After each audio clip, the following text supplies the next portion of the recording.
A continuación, el director general del S Business School, Raimundo Monge, dirigirá a ustedes unas palabras de bienvenida.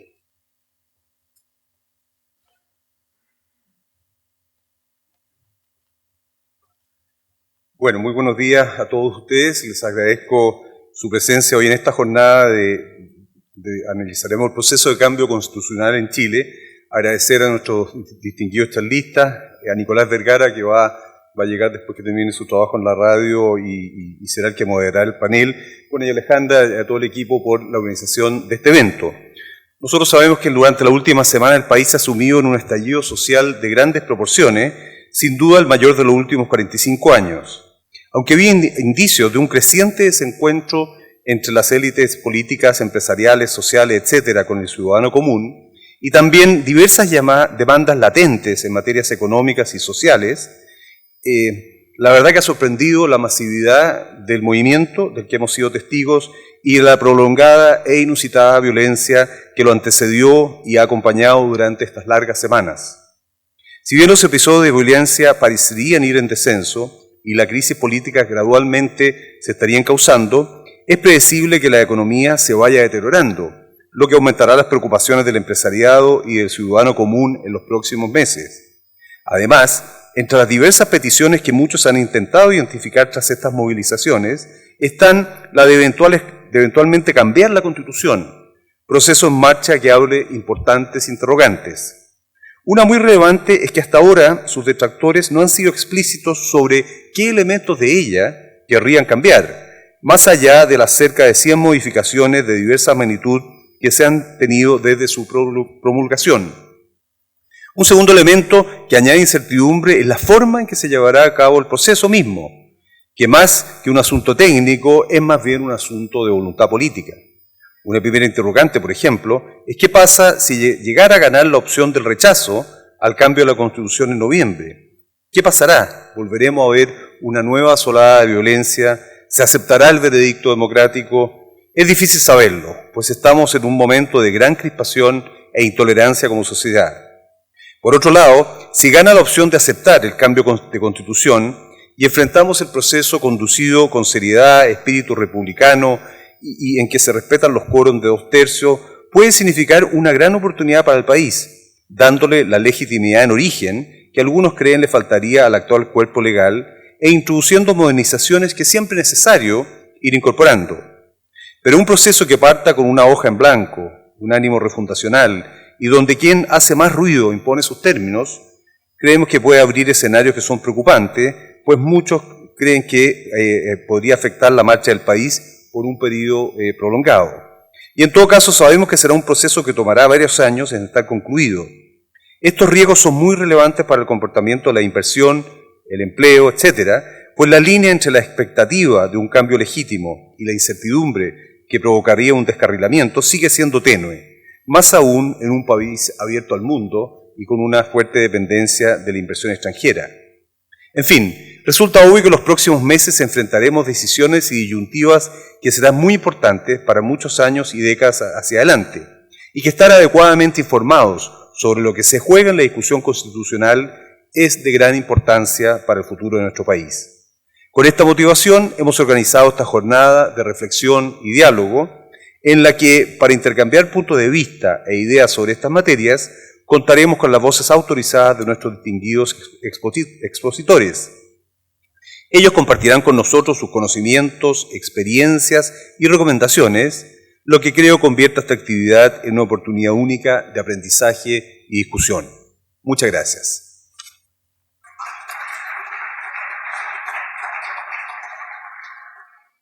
Continuando con el programa, para conversar sobre el tema que esta mañana nos convoca, José Ignacio Martínez, decano de la Facultad de Derecho de la Universidad de los Andes, hará su presentación. José Ignacio es abogado de la Universidad de Valparaíso y doctor en Derecho de la Universidad de Santiago de Compostela. Además de ser decano de la Facultad de Derecho de la Universidad de los Andes, es profesor de Derecho Constitucional en esta misma casa de estudios. José Ignacio, te invitamos a pasar adelante.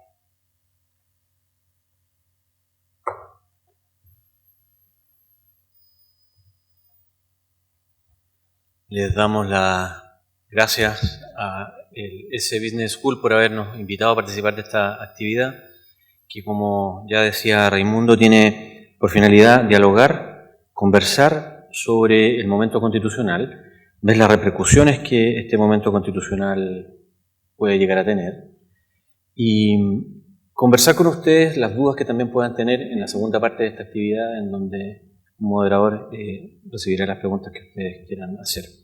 Yo quería partir comentándoles algo que dije en algún otro foro. Los constitucionalistas estamos de moda, ¿sabes? Y que es lo siguiente: cuando uno como profesor de Derecho Constitucional piensa en un mundo ideal, el mundo ideal que sería el de tener la posibilidad de hacer una constitución, claro, ese mundo ideal es ideal, y siéndolo así, no es precisamente muy parecido a lo que uno tendría en mente, de acuerdo a lo que nosotros estamos viviendo desde el 18 de octubre pasado hasta la fecha. La convulsión social, el desorden, en fin, hace que el pensar en una constitución, el pensar en un proceso constituyente se haga complejo. No es el mundo ideal.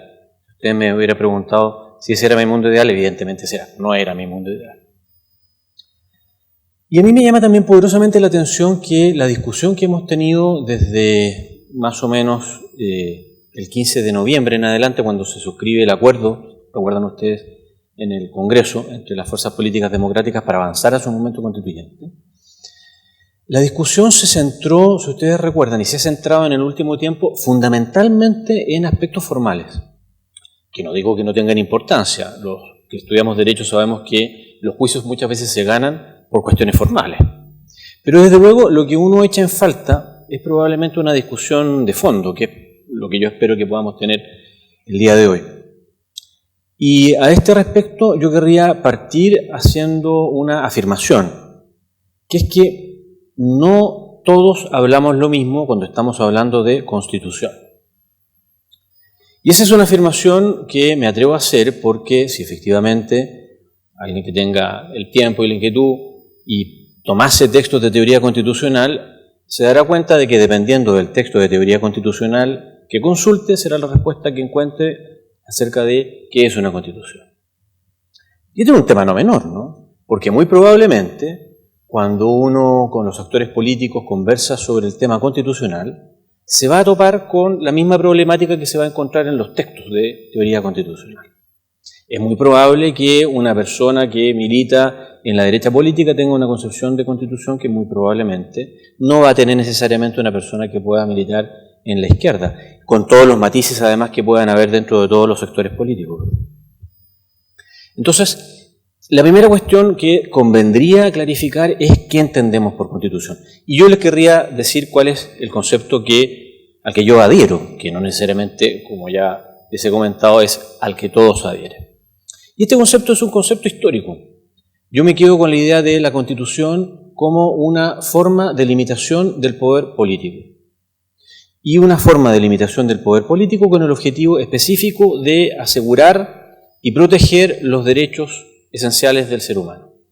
De hecho, digo que es un concepto histórico porque la Constitución nació para eso. Este es un concepto que dentro de la historia del derecho es relativamente nuevo. La historia del derecho en Occidente es bimilenaria.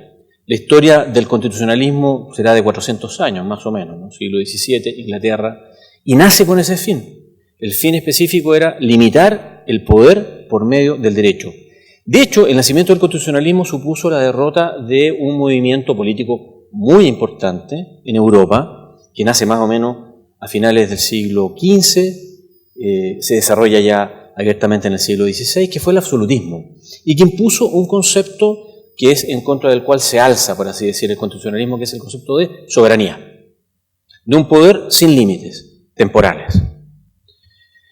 A partir de allí, el movimiento constitucional se bifurca, por decirlo de alguna manera, porque el constitucionalismo, a partir de ese momento, pareciera tener éxito en cuanto a exportar desde Inglaterra al continente el concepto de constitución. Sin embargo, fíjense que desde el comienzo, la idea de constitución fue entendida de diversa manera en las Islas Británicas que en el continente. Por ejemplo, el concepto de constitución que se expande por todo el mundo occidental no es el inglés, es curiosamente el francés, que nace al menos un siglo después con la Revolución Francesa. Y que tiene algo de particular, que es que ese concepto, el concepto de constitución francés, hace compatible constitución con soberanía, que es aquello en contra de lo cual nació la Constitución, con una pequeña diferencia. Se trataba ahora de una soberanía despersonalizada, se le atribuía al pueblo. Pero se mantiene el concepto de soberanía con todas sus mismas cualidades y características, ¿eh? O sea, un poder sin límite. Insisto, despersonalizado pero sin límite. Con lo cual, la idea de constitución de la tradición jurídica y cultural europeo continental hacía compatible un texto de organización de la comunidad política, la Constitución, con un poder sin límites en la Constitución. De hecho, en estos sistemas, o en esta visión del constitucionalismo, no hay supremacía de la Constitución, hay supremacía de la ley. El soberano habla, el pueblo, a través de la ley. Y frente a eso, desde luego, no hay límite en la Constitución. Nosotros somos herederos de ese modelo. La tradición constitucional chilena surge desde la República, los albores de la República, al alero de esa visión. Textos constitucionales que fundamentalmente surgen tomando en consideración la idea de una constitución como organización del poder político. Eso más o menos se da ya desde el reglamento provisorio del año 1811 y también se plasma en la constitución más importante del siglo XIX, que es la constitución de 1833. Quizá allí hay un pequeño matiz, el año 1833, porque por primera vez se introduce la idea en el texto constitucional de que los poderes del Estado solo podían ejercer aquellas atribuciones y facultades que expresamente les hubieran sido conferidas por el derecho. Hay una pequeña diferencia, como ustedes comprenderán, ¿no? Y esa diferencia viene dada por el hecho de que se apela al derecho como una figura que limita, ¿no?, la actuación y las competencias del poder político. La Constitución de 1925 introduce un segundo elemento que hace que pudiera uno afirmar de que nos alejamos del modelo continental o europeo continental clásico. Introduce una figura que se denominó el recurso de inaplicabilidad y que por primera vez hizo posible, constitucionalmente hablando en la vida republicana, que se pudiera impugnar la constitucionalidad de la aplicación de una ley en juicios, en casos concretos. Fue un avance muy notable. Por último, la actual Constitución, quizá avanzando en esa misma línea, introduce algo en que yo creo que todos los constitucionalistas estamos relativamente de acuerdo, que es el haberle dado constitucionalmente un espaldarazo muy importante a la protección de los derechos a través de la incorporación de algunos recursos especiales que están en la Constitución, uno de los cuales es el recurso de protección, y que permitió que los derechos y libertades dejaran de ser meras declaraciones y se transformaran en facultades justiciables, invocables ante los tribunales. Ese es más o menos el panorama de lo que significa la Constitución, el concepto de Constitución, un poquito una cierta elaboración de la historia del constitucionalismo en Chile, para entroncar con otro punto que me parece que es muy importante considerar en el debate. Raimundo lo comentaba en las palabras introductorias, el temor que se da frente a la idea de un concepto que no es jurídico propiamente tal, pero es un concepto que políticamente tiene mucho peso, ¿no?, que es la idea de la hoja en blanco. ¿Qué significa esto de hoja en blanco? Bueno, en gran medida también está todo esto muy relacionado con lo que acabamos de decir acerca del concepto de constitución que cada uno maneje. Claro, una hoja en blanco puede significar, desde luego, una idea refundacional. A partir de la nada. Una nueva república, con nueva estructura, en fin, eso sería una opción, ¿no? Sin embargo, de acuerdo a lo que yo les acabo de comentar, me parece que es perfectamente posible aclarar ese concepto y decir de que probablemente la idea de partir de cero no se vincula muy precisamente con el concepto de constitución, de constitucionalismo y de historia del constitucionalismo en Chile. Porque una hoja en blanco no puede significar, por ejemplo, que aquello que sirve para que una constitución limite el poder sea eliminado. O sea, ¿qué tiene que haber para que una constitución limite el poder? Estas son recetas viejas, tienen 4 siglos. Tiene que haber, en primer lugar, separación de poderes, por ejemplo. Si no hay separación de poderes, no puede haber sistema constitucional. Tiene que haber, desde luego, también algo que permita que el poder esté efectivamente limitado. Y ese algo existirá con prescindencia de la Constitución. Ese algo se llama derecho. El derecho está compuesto, desde luego, desde mi concepción, desde luego, ¿no? Está compuesto no solamente por normas, leyes, reglamentos, decretos, está compuesto por decisiones judiciales. Miles, cientos de miles de decisiones judiciales.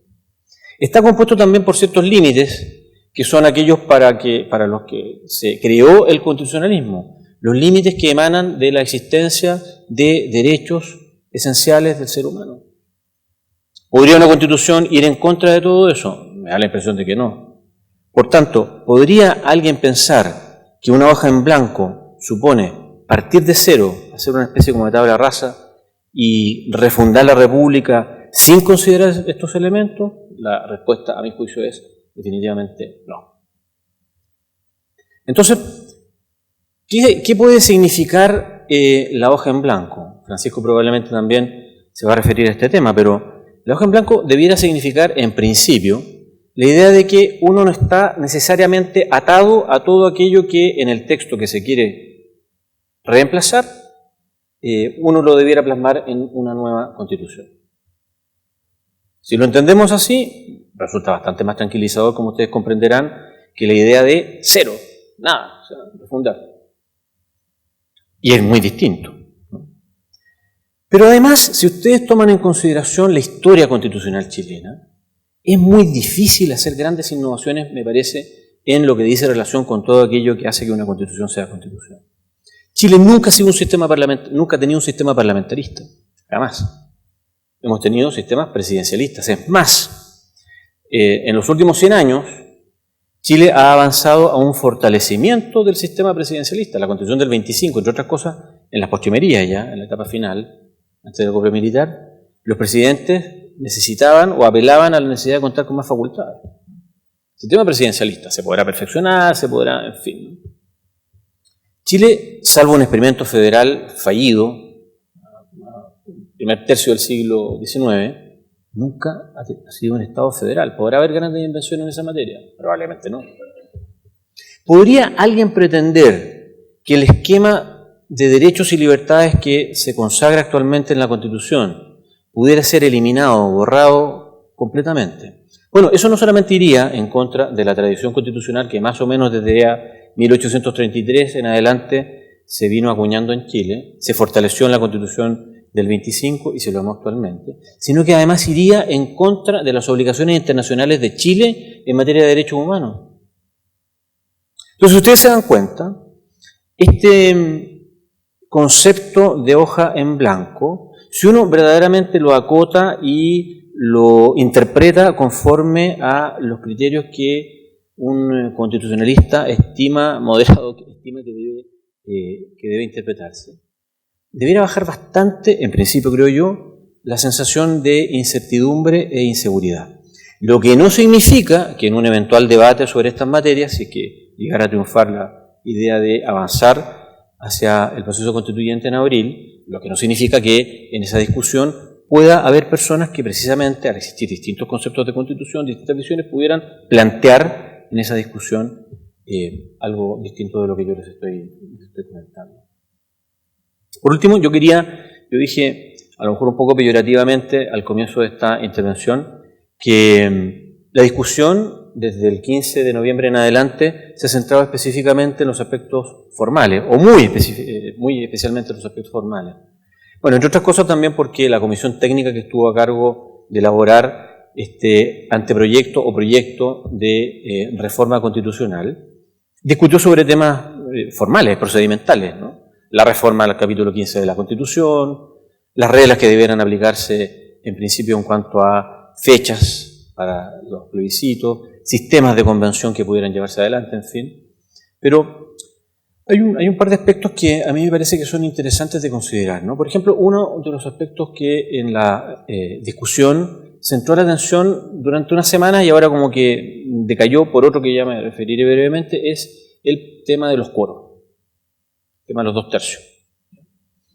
Entonces, evidentemente, la idea de estos 2/3, creo yo no participé de ninguna de las discusiones, yo soy un simple profesor de Derecho, ¿verdad? Pero me da la impresión de que la idea de 2/3 está destinada más que a hacer trampas, está destinada a lograr grandes consensos.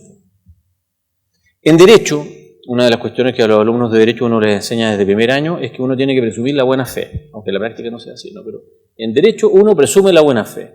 Y uno, leyendo esta idea de los 2/3, a lo que uno debiera tender a interpretar es de que lo que se ha perseguido allí es lograr grandes consensos. Y grandes consensos no sobre la idea de la nada. Acabo de decir grandes consensos respecto de cuestiones que forman parte de nuestra tradición constitucional, de nuestro acervo constitucional y de la idea misma de constitución. Con lo cual, me parece que también el escenario de los 2/3 como una trampa en donde un grupo de personas quiere cooptar el proceso para llegar a unos resultados que serían de una constitución de 4 artículos y que no dirían nada para que todo quede entregado al legislador, me parece que sería una interpretación caricaturesca de algo que yo creo no debe ser. El segundo tema formal, y con esto voy cerrando, es el que dice relación con las cuotas de participación en la eventual convención constituyente, ya sea que sea una convención totalmente elegida o una convención mixta. Ustedes saben que había una discusión que se ha instalado en los últimos días porque, entre otras cosas, no hubo acuerdo en la comisión técnica respecto de si debían existir cupos resguardados, seguros, por tanto, para mujeres y para pueblos originarios. Vamos a ver, aquí no hay palabra de Dios en lo que yo les voy a decir. Bueno, prácticamente no hay nada de palabra de Dios en nada de lo que yo les he dicho, afortunadamente, ¿no? Si no sería predicador, sería otra cosa. Pero, en verdad, esta es una discusión que uno debiera enfocar, me da la impresión, democráticamente hablando. La actual ley electoral vigente obliga a que los partidos políticos en sus listas presenten un número mínimo determinado de candidatos mujeres. De manera tal que la vía formal para que eventualmente una convención constituyente pudiera representar adecuadamente, por ejemplo, a las mujeres, ya existe. O sea, está en el...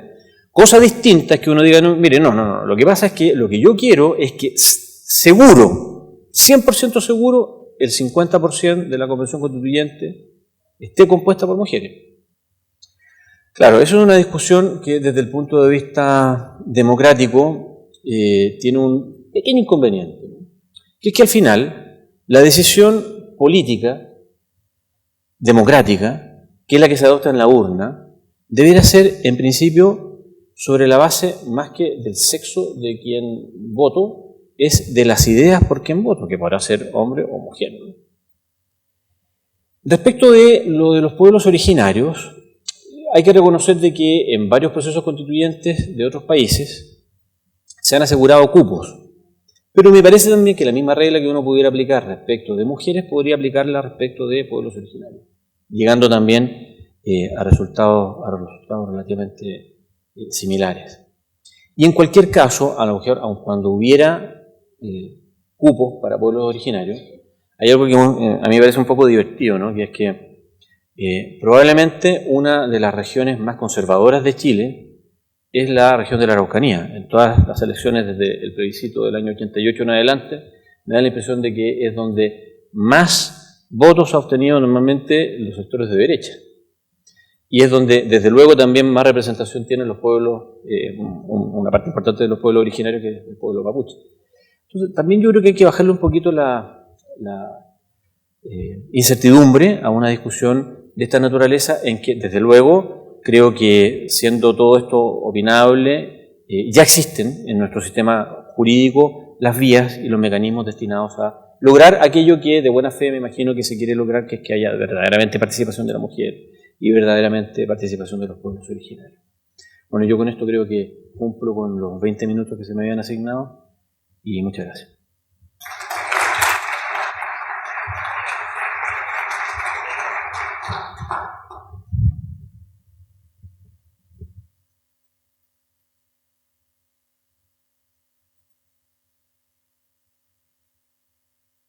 estar esta mañana.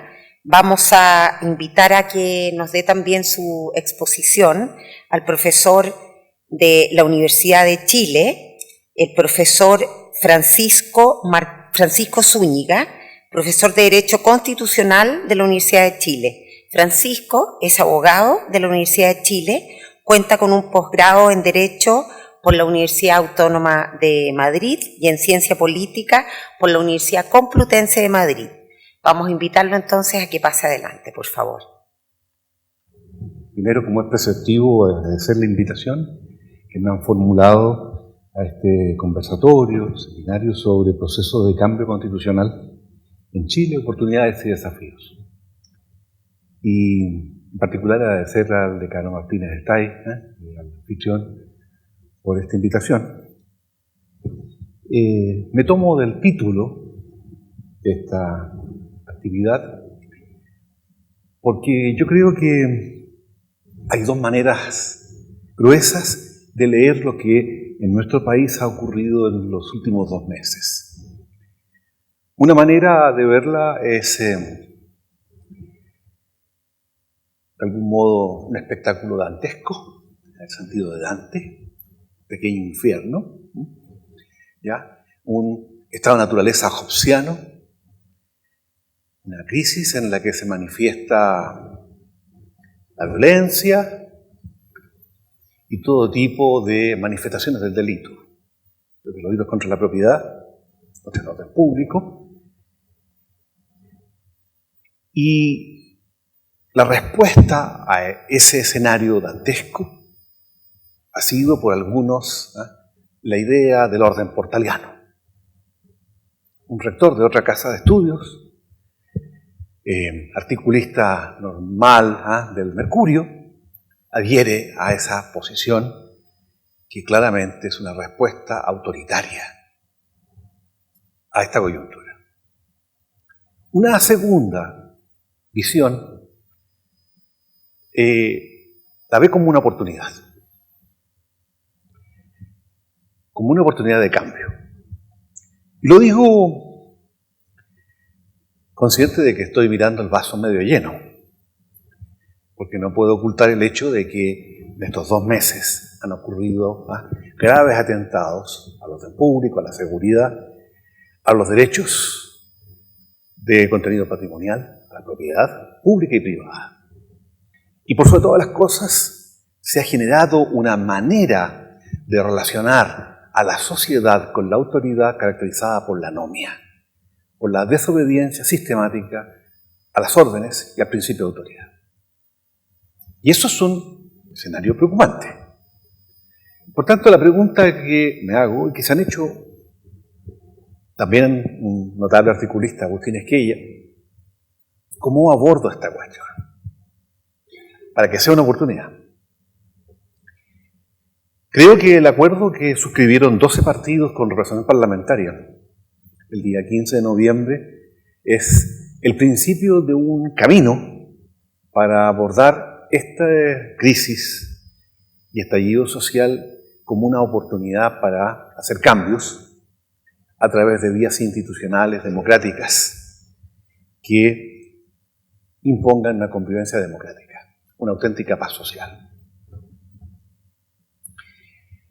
El día 15 de noviembre se fijó un itinerario que, como lo advertía el dueño de casa en su intervención inicial, tiene un par de hipótesis diabólicas.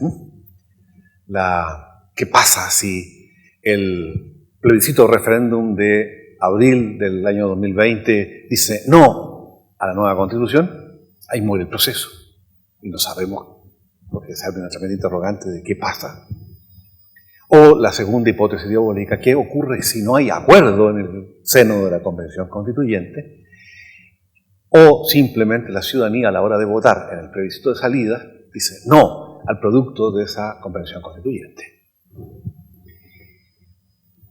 Pero el itinerario está fijado y tiene fechas ya aproximativas. Como les decía, el 26 de abril, el referéndum de entrada con sufragio universal voluntario. octubre del 2020 la elección de la Convención Constituyente, sea la mixta o la íntegramente electa, conjuntamente con las elecciones administrativas, la de gobernadores regionales, alcaldes, concejales, consejeros regionales. La instalación de ese Congreso, probablemente al 10º día, según lo previene el proyecto, de calificada la elección por el Tribunal Calificador de Elecciones, es decir, en noviembre del año 2020, y esa convención constitucional tiene un plazo de 9 meses, prorrogables en 13, es decir, un máximo de 12 meses, para culminar la única tarea para la cual ha sido elegida, que es redactar una nueva constitución. Y ese texto se somete a un referéndum o plebiscito de salida con sufragio universal obligatorio. Es la reposición de esta fórmula del sufragio como derecho político y también deber constitucional. Ese referéndum o plebiscito de salida tiene una fecha tentativa, no sabemos aún exactamente cuándo, entre teóricamente el mes de noviembre del año 2021 y marzo del 2022. Lo más probable que sea en marzo del 2022, porque la reforma y el acuerdo político prevén que no pueden coincidir este referéndum de salida con la próxima elección general de Presidente de la República, de diputados y senadores, que es en noviembre del año 2021. Es decir, lo más probable es que sea en marzo del 2022, coincidiendo con la instalación del nuevo gobierno y del nuevo Congreso. Eso es el punto de vista del itinerario constitucional.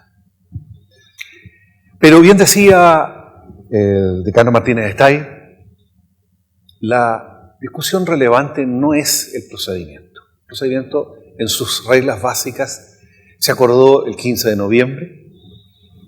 El itinerario ya está fijado.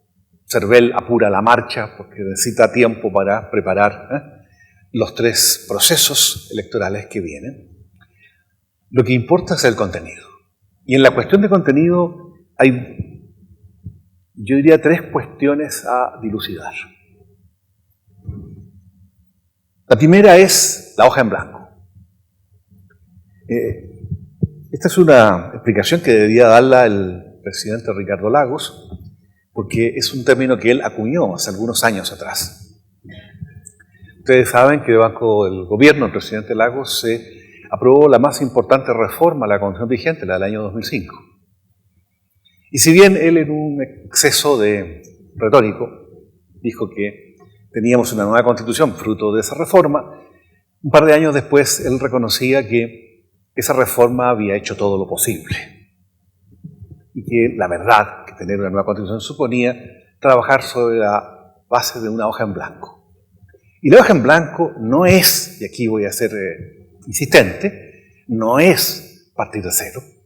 La hoja en blanco es trabajar sin pretexto, es decir, sin un texto que condicione la discusión, poniendo a un sector de la sociedad política en la condición de defender el texto a partir de la exigencia de un quórum supramayoritario.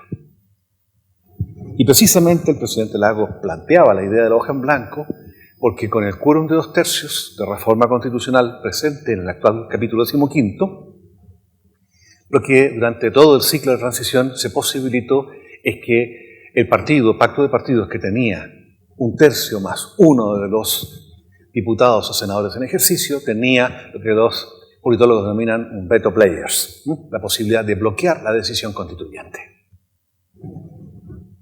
Entonces, la idea de hoja en blanco es que la Convención Constitucional va a trabajar sobre la base de decisiones que cuajen en el seno de esa Convención Constitucional y no haya un texto previo sobre el cual discutir o sobre el cual definir límites a la discusión. Sin embargo, concordamos que este proceso constituyente y la Convención Constituyente adopte sus acuerdos por 2/3. Un quórum muy exigente, es el quórum que tiene la Constitución vigente, es el quórum que tiene la Constitución norteamericana y otras constituciones del mundo, y es un quórum supramayoritario porque siempre se ha entendido que las constituciones tienen una componente de pacto y requieren de consensos constitucionales sólidos que le den soporte político de legitimidad.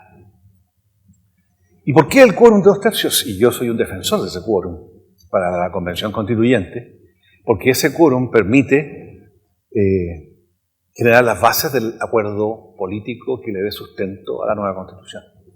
Es decir, es, en un lenguaje economista, un incentivo puesto a la decisión correcta. Es forzar el acuerdo. Porque si usted no tiene acuerdo, podría producirse lo que los minimalistas sueñan, a tener una Constitución de un par de artículos. Y eso, en la cultura de Occidente no es una Constitución. ¿Ya? Es un remedo, ¿no? El decano Martínez de Estay decía, bueno, los contenidos. Porque para tener un consenso constitucional, un gran acuerdo que posibilite tener una nueva Constitución, se requiere definir cuáles son los contenidos de esa nueva Constitución. Yo no voy a entrar en el detalle de esta cuestión, aunque en la conversación podríamos puntualmente abordar alguna cuestión de detalle, como por ejemplo la presencia en la Constitución del Banco Central, o los derechos de contenido patrimonial, como el derecho de propiedad. Lo relevante es de dónde partimos. Y no partimos desde cero.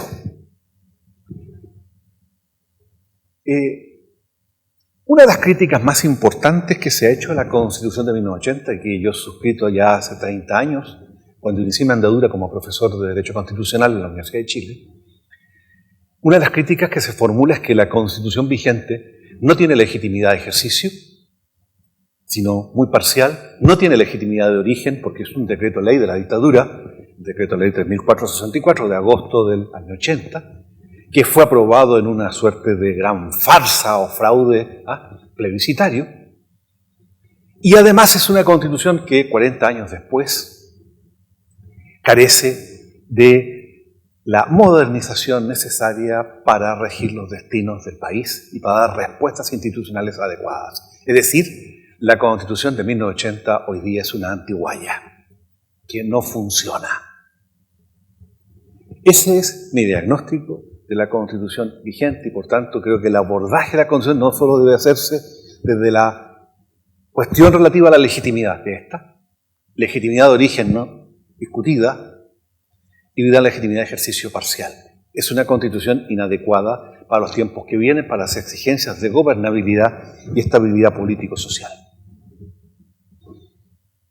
¿Y cómo forjar entonces una nueva Constitución que sí dé cuenta de la necesidad de dotar a Chile de instituciones que permitan hacer gobernable el país y que den estabilidad política y social, porque ese es un activo país necesario para, en definitiva, la prosperidad material, para las condiciones de desarrollo, para la estrategia de desarrollo país?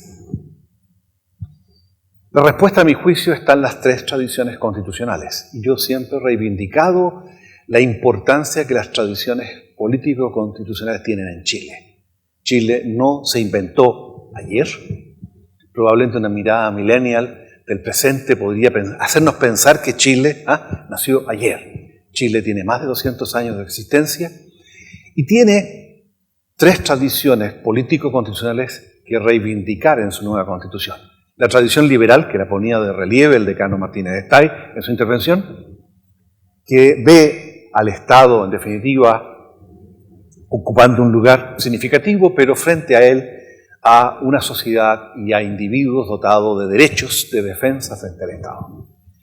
La tradición democrática, que pone de relieve la importancia de la participación de los ciudadanos y del sufragio universal obligatorio, y la tradición socialista del constitucionalismo social, que se hace cargo de la cuestión social, que reivindica el estado de bienestar, los derechos económicos, sociales y culturales, y que no ve solo al Estado como el garante del orden y el protector de derechos civiles o de defensa de los ciudadanos frente al poder, sino ve al Estado también como un sistema de servicios capaz de proveer a necesidades de la población para satisfacer condiciones básicas de igualdad. Y yo creo que el secreto, el gran secreto del éxito de la Convención Constituyente va a estar en gestar un amplio consenso constitucional que descanse en los tres pilares de estas tres tradiciones político-constitucionales: la liberal, la democrática y la social. Esa es una Constitución abierta, democráticamente gestada. La Constitución que tenemos no es una Constitución abierta, democrática, gestada, es una Constitución otorgada, autoritaria y neoliberal, y en esa medida una Constitución unidimensional desde el punto de vista de la relación del Estado con los individuos. Eso debe ser superado, porque una Constitución que tiene un amplio acuerdo subyacente a ella, que genera consenso constitucional, genera también patriotismo constitucional, que es la base misma de la legitimidad que la Constitución puede tener y asegura su perdurabilidad en el tiempo. Las constituciones deben estar a resguardo de mayorías artificiales que pudiesen reformarla. Pero esas constituciones que están a resguardo de mayorías artificiales que pudiesen reformarla, sin mucho sentido o para favorecer intereses de facciones o partidos, tiene que ser una constitución democráticamente gestada. Una constitución que no es democráticamente gestada y que es rígida o hiperrígida, como la constitución que heredamos de la dictadura, es una constitución de defensa de un determinado sector de la población, una determinada visión de la historia. Y esto no es un discurso refundacional, nada más lejos de mi modesto entender de las cosas. Es simplemente reivindicar el pasado. Chile tiene un pasado republicano que restablecer y que tiene que restablecerlo y hacerlo cuajar en la nueva Constitución desde una perspectiva moderna. No vamos a refundar nada. Vamos a tener que discutir, sí, cuáles son las condiciones más propicias para la efectiva gobernabilidad del país y la estabilidad política y social de este. Uno de los temas, de los grandes temas, va a ser el del régimen político.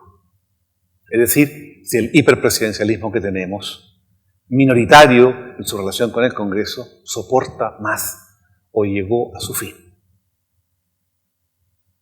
La situación que ocurre hoy día en el país es precisamente el ejemplo más elocuente de que esta es una discusión que debemos tener. Y la segunda discusión que debemos tener, que es muy relevante, es cuántos derechos debemos tener como sociedad. Alguien me decía, también cuántos deberes debemos tener. Digo cuántos derechos debemos tener como sociedad porque hay una cierta perspectiva que uno la denomina buenista o políticamente correcta, que quiere transformar cualquier pretensión, cualquier reivindicación en un derecho fundamental. Los que se dedican a hacer estos ejercicios cuantitativos identifican 700 derechos humanos. Tener una constitución con un catálogo interminable de derechos no tiene ningún sentido, porque tenemos que ser capaces de definir qué es lo fundamental. Y ahí las tres tradiciones constitucionales nuevamente nos prestan un indudable auxilio. La tradición liberal nos va a decir que hay libertades básicas y que hay derechos de propiedad que hay que salvaguardar. La tradición democrática nos dirá que hay derechos políticos que salvaguardar. Y la tradición socialista nos dirá que hay derechos económicos, sociales y culturales que son imprescindibles. Es esa decisión que tiene que tomarla la sociedad política expresada en esa convención constitucional y no por la vía de los tratados internacionales o por la vía del activismo judicial, la definición de cuántos derechos tenemos como sociedad. Por último, el porvenir, el futuro de este proceso. Yo sé que este proceso, y lo decía Mario Marcel, el presidente del Banco Central, genera incertidumbre. Difícilmente un proceso constituyente podría no generar incertidumbre, más aún si ustedes se fijan en el itinerario que describimos inicialmente, es un proceso que tiene casi 2 años. Es difícil despejar algunas cuestiones muy sustantivas respecto del contenido, porque es una definición que tendrá que adoptarse en el seno de la Convención Constitucional. Pero la certidumbre, la certeza de que este proceso llega a buen término es un rol ineludible de las élites políticas, de la clase política.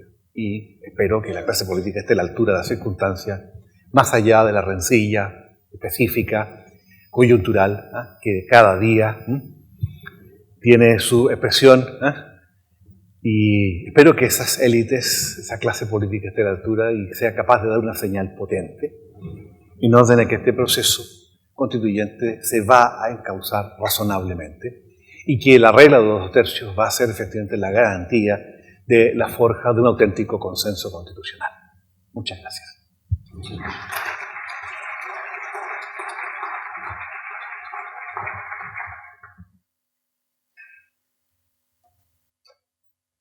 Agradecemos especialmente la presentación del profesor Zúñiga y damos inicio entonces a la segunda parte de la actividad, que es invitar a que ambos profesores se unan a un debate que va a ser moderado por el periodista Nicolás Vergara. Y les recuerdo que está puesto en pantalla el número al cual ustedes pueden hacer preguntas. Nicolás, mientras modere el debate, va a poder estar, digamos, leyéndolas y dar paso entonces a las inquietudes que se generen por parte de ustedes. Los invito entonces a ambos profesores a pasar este pequeño living y así podemos entonces conversar. Buenos días. Bueno, encantado por escuchar completas las dos presentaciones que estaban en la radio. Escuché la parte final del profesor Zúñiga, que además es muy simple porque dejó pauteado, definió qué cosa, dijo, esto lo podríamos ver después en las preguntas y en la conversación. Entonces yo no me atrevería a oponerme a la voluntad de Francisco, así es que sin duda que cuando él plantea la discusión el tema del Banco Central, el derecho de propiedad, que probablemente muchos miramos, y él lo propone como tema de discusión, no creo que tengamos capacidad sino de aceptar su propuesta, a pesar de que hay un montón de elementos más. Voy a estar recibiendo preguntas de ustedes, voy a tomarme la libertad de editarlas en la medida de lo posible, y la idea es esa.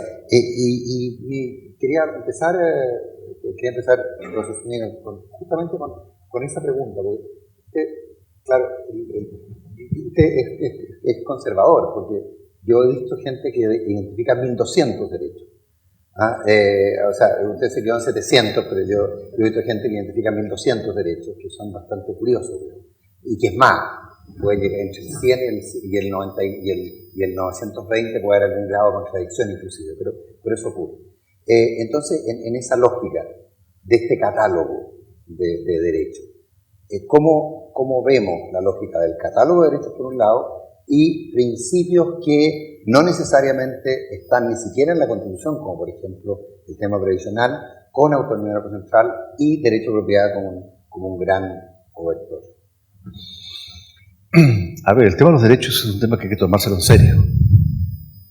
Y hay que tomárselo en serio porque si yo pongo el ejemplo del artículo 5 de la Constitución de la República Federativa de Brasil, que es un artículo interminable, con un gran catálogo de derechos fundamentales, si uno se queda con la sola lectura de ese artículo 5, puede pensar que Brasil es algo así como el Edén.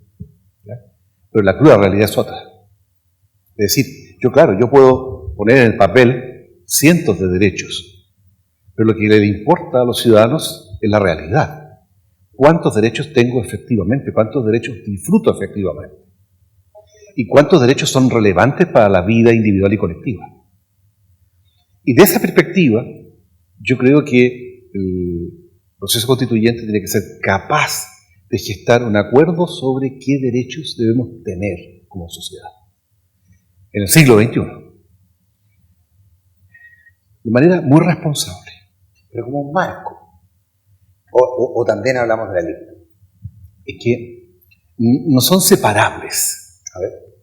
Porque yo puedo asegurar ciertos derechos sociales y no tener capacidad o billetera para darle cobertura a los bienes asociados a los derechos sociales. Si los aseguro y prometo en la Constitución que estos van a ser carne en la realidad, lo que estoy haciendo es deslegitimando la Constitución porque estoy desacreditando a la Constitución como instrumento de reconocimiento de derechos efectivos. Entonces, tengo que ser muy responsable a la hora de definir qué derechos humanos son derechos fundamentales, porque como Estado debo prestarle protección a esos derechos fundamentales. No solo como directivas de la actividad estatal, sino que incluso protección judicial.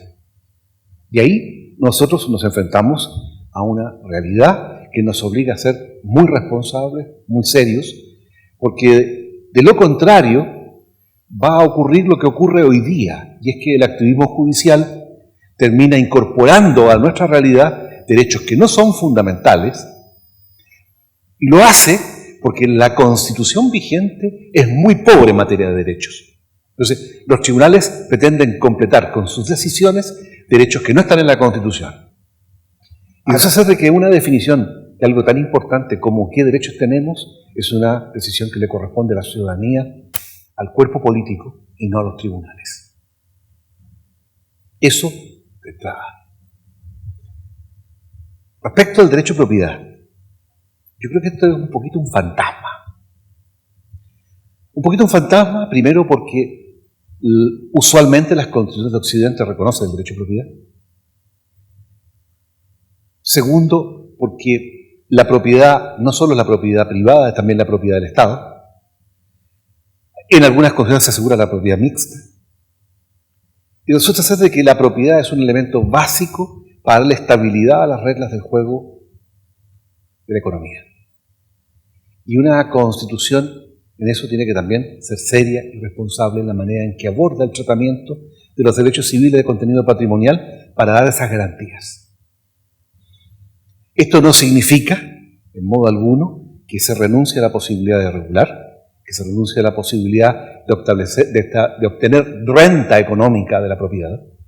Estoy pensando no solo en tributos como el de patrimonio inmobiliario que se está discutiendo en el Congreso, sino también la posibilidad de imponer royalties a la extracción de recursos naturales por parte de privados, más allá del régimen tributario general. Esa es una contribución desde la perspectiva de la economía capitalista y del plan de desarrollo, de la estrategia de desarrollo que el país tiene al mejor reparto del producto social. Como de lo personal, yo pertenezco a la tradición socialdemócrata, siempre he pensado en términos simples que para que haya una mejor distribución de la torta tiene que haber primero torta que repartir. Eso. Sobre eso vamos a ver. José Ignacio, hay varios puntos en los que probablemente tú quieres hacer pegar. Sí. Yo cuando tú te perdiste mi magnífica introducción, entonces no pudiste... No, lo que te quería decir es que yo partía diciendo que cuando hablábamos de Constitución había que hacer una precisión muy importante, que es que no todos estamos hablando de lo mismo cuando hablamos de Constitución. Es un tema muy importante que también revierte en qué entendemos por derechos. Y que era el pie que dejó puesto el proceso único para volver sobre el tema respecto a qué discutimos sobre derechos y finalmente tal vez la pregunta que tú planteas es de qué estamos hablando cuando hablamos de Constitución. Sí, bueno, es un tema muy relevante porque, claro, hoy vivimos en sociedades que sufren de lo que en la literatura sobre los derechos se denomina la inflación de los derechos. Se ha escrito mucho en Estados Unidos en literatura súper interesante sobre la materia y que pone el énfasis precisamente en cómo muchas veces el problema de los derechos se aborda desde la óptica tan estrictamente individual que uno podría llegar a un listado no de 1.200 derechos que decías tú, sino que a lo mejor de 7.000 millones de derechos. O sea, tantos como cantidad de habitantes puede haber en el mundo. Y es un problema enorme. Ahora, ¿es tan dramático? Yo creo que no, entre otras cosas porque si uno opta por un concepto de derechos, yo tengo un problema, tengo varios, ¿no? Pero uno de los problemas míos es que soy profesor de Derecho Constitucional. Y a mí me fluye mucho lo jurídico en mis análisis, ¿no? Y los derechos, jurídicamente hablando, existen en la medida que puedan ser garantizados ante un juez. O sea, son facultades o garantías justiciables. Si uno pone en un papel algo y le pone derecho a Z, lo que fuera, y eso uno no lo puede llevar a una discusión judicial sana, con sentido común, en un mecanismo de separación de poderes en donde el juez lo que hace es resolver conflictos y no administrar recursos económicos ni alterar las partidas presupuestarias de la ley de presupuesto, eso yo creo que se puede entender con bastante claridad. Los derechos, desde ese punto de vista, son entendidos desde mi punto de vista como ámbitos de inmunidad frente a la coacción o frente a la intromisión del poder. ¿Significa eso que esta visión es la única y la más importante respecto de la cual uno puede tener en el ámbito de los derechos? No. Pero jurídicamente a mí me da la impresión de que los derechos son eso. El riesgo de incorporar derechos sociales es que los pongamos en la Constitución y no los cumplamos, ya lo decía Francisco. Y fíjate que en ese punto yo quería llamar la atención respecto de algo. Esta Constitución, la actual, tiene derechos sociales. Ojo. Tiene derecho a la educación, tiene derecho a vivir en un ambiente libre de contaminación, tiene derecho a la seguridad social, tiene derecho a la protección de la salud y tiene además el conjunto de derechos que se denominan los derechos colectivos laborales, huelga, negociación colectiva. Entonces, ¿cuál es el problema? El problema es la incorporación de los derechos de la Constitución o la implementación. El problema en el caso de los derechos sociales es fundamentalmente, a mi juicio siempre, o muy habitualmente, de implementación. Concedo, y en eso tiene un punto Francisco, de que a lo mejor la implementación de derechos sociales como estos no ha sido posible, y parte del estallido social de ahora dice relación con insatisfacción de cuestiones que están en la Constitución que a lo mejor no se pudieron adoptar o por mayorías especiales que exigía la Constitución o lo que fuera. Igual, prácticamente todos estos derechos que están en la Constitución en la actualidad requieren mayoría simple.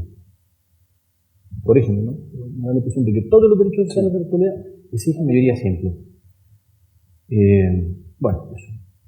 Sí, ahora, vamos a ver, un poco, hay varias preguntas que en el fondo, que yo he recibido por WhatsApp, que en cierta forma han sido contestadas, y hay otras que tienen más que ver con la mecánica y con una pregunta que está súper instalada, que es el origen y la razón de la crisis, digamos, ¿no? Que aparece en todos los debates, en todos los foros, porque definitivamente todos todavía estamos tratando de entender un poco desde dónde vinieron las cosas. Y probablemente este no sea el escenario más adecuado, aunque pudiéramos llegar a eso. Pero el profesor Martínez hablaba de la lógica de que los derechos son exigibles ante un tribunal. El profesor Zúñiga se hizo cargo de eso, tanto en la exposición como en su primera pregunta, con su primera respuesta, perdón. Y me viene a la memoria el caso colombiano respecto a la Constitución colombiana y el derecho a la vivienda, que al judicializarse el derecho a la vivienda se convirtió en un mecanismo para no pagar los créditos hipotecarios, lo que generó que por un periodo bastante largo de tiempo en Colombia no hubiese prácticamente mercado de crédito hipotecario ante la imposibilidad de hacer efectiva la garantía. ¿Cómo se avanza en eso? A ver, yo tengo una discrepancia con José Ignacio respecto del tema de los derechos. José Ignacio asocia derechos a la vieja noción de derecho subjetivo, es decir, solo es derechos que tienen la posibilidad de tener tutela judicial directa. Claro. Los derechos sociales tienen una particularidad, y es que solo por excepción son justiciables. Los derechos sociales... no es la norma general. No es la norma general.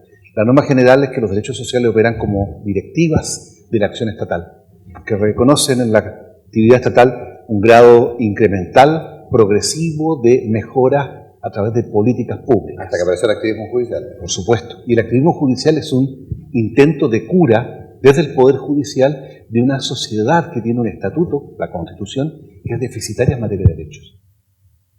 Entonces, ¿lo interpretas de esa manera? Digamos, yo lo veo de esa manera. El activismo judicial es una consecuencia. Y que eventualmente la nueva Constitución podría resolverla. Debería resolverla, y yo creo que debería establecerse todo tipo de resguardos contra el activismo judicial. Yo no soy un defensor del activismo judicial, y José Ignacio bien lo sabe, de siempre. Creo que las cuestiones de decisiones de política pública se resuelven en el ámbito de la política, no en los tribunales. Así de crudo. Y esto se lo he dicho a mis alumnos en la Academia Judicial, a los jueces, a los ministros de corte. Porque siempre hay una tentación en el activismo judicial de incrementar el poder. La tentación es decirle, parece que no lo escuchan mucho, pero... No, se cuesta. Cuando uno predica, cuesta. Sí. Ahora, si los derechos operan como directivas, hay un reconocimiento a la gradualidad, a la necesaria gradualidad, a la disposición de recursos públicos y de política orientada a la cobertura de derechos. Si uno le entrega la cobertura de derechos sociales a los tribunales, está generando las bases de la desigualdad y el privilegio. Está precisamente destruyendo la pretensión de universalidad que los derechos tienen.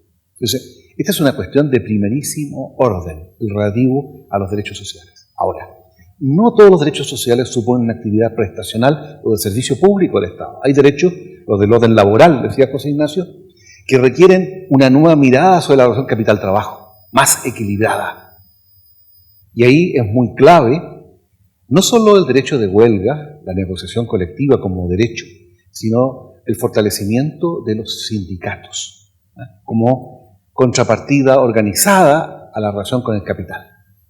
Eso requiere de una mayor simetría, pero en eso el Estado no interviene sino a través de mínimos tan básicos como la remuneración mínima.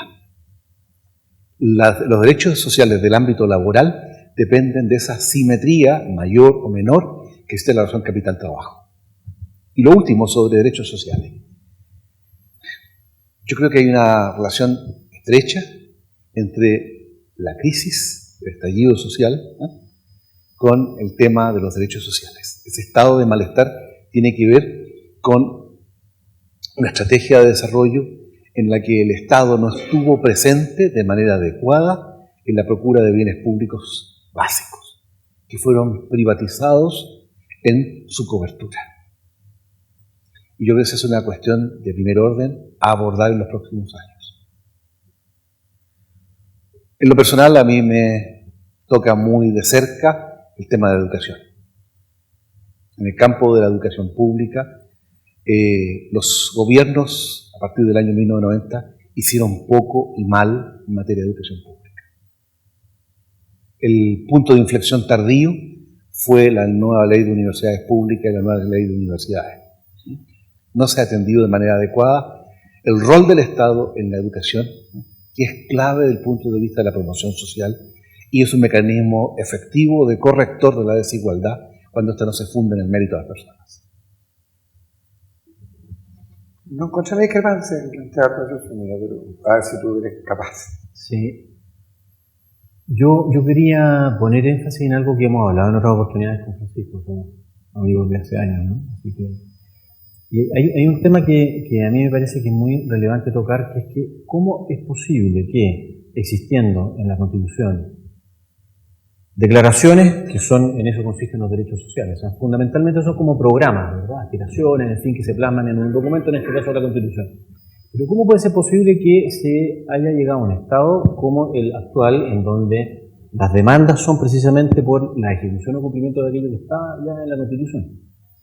Una de las razones que hemos conversado con Francisco y con otros profesores también, es este rol que ha cumplido el Estado, que algunos interpretan, creo que yo en parte con razón, a una especie como de ejecución de un mandato que también estaba en la Constitución, que es el del famoso Estado subsidiario. La idea de una subsidiariedad. Bueno, vamos a ver. Es interesante, fíjense, considerar que en la Constitución no hay expresamente ninguna norma que diga se consagra el principio de subsidiariedad. Pero por la interpretación del artículo 1 de la Constitución, una parte importante de la doctrina de colegas nuestros entendió que el Estado debía cumplir un rol absolutamente secundario de un actor secundario de baja categoría, incluso podría decirse, ¿no? En términos de película, y que suponía que fundamentalmente en el ámbito de la actividad económica el Estado se restaba totalmente. Uno podría decir ya, eso en el ámbito de la actividad económica, pero lo que pasa es que el Estado se restó, pareciera totalmente, de muchas más cuestiones que de lo meramente económico. Por ejemplo, de prestaciones sociales. Bueno, lo primero que yo querría rescatar es que el principio de subsidiariedad no es un principio inventado por la Constitución, es un principio que tiene su origen en la doctrina social de la Iglesia Católica. Tiene su origen en una encíclica que es la encíclica Rerum Novarum de 1891. Y es un principio que si se interpreta como se ha interpretado por parte de la doctrina constitucional de este país, está interpretado parcialmente. Y por tanto no está interpretado de acuerdo a lo que es en su sentido original. En su sentido original no puede entenderse la subsidiariedad sin solidaridad, que es otro de los principios fundantes de la doctrina social de la Iglesia. Y subsidiariedad y solidaridad están encaminadas a otro de los grandes principios de la doctrina social de la Iglesia, que es el bien común. De manera tal que a mí me da la impresión de que, y aquí quiero entroncar con algo que tú dijiste que me ibas a preguntar, pero que parecía estar dentro de las preguntas, ¿no? Que era el porqué de la crisis más allá de lo jurídico. Bueno, yo creo que aquí tenemos parte de la respuesta, ¿no? O al menos pistas para encontrar una respuesta.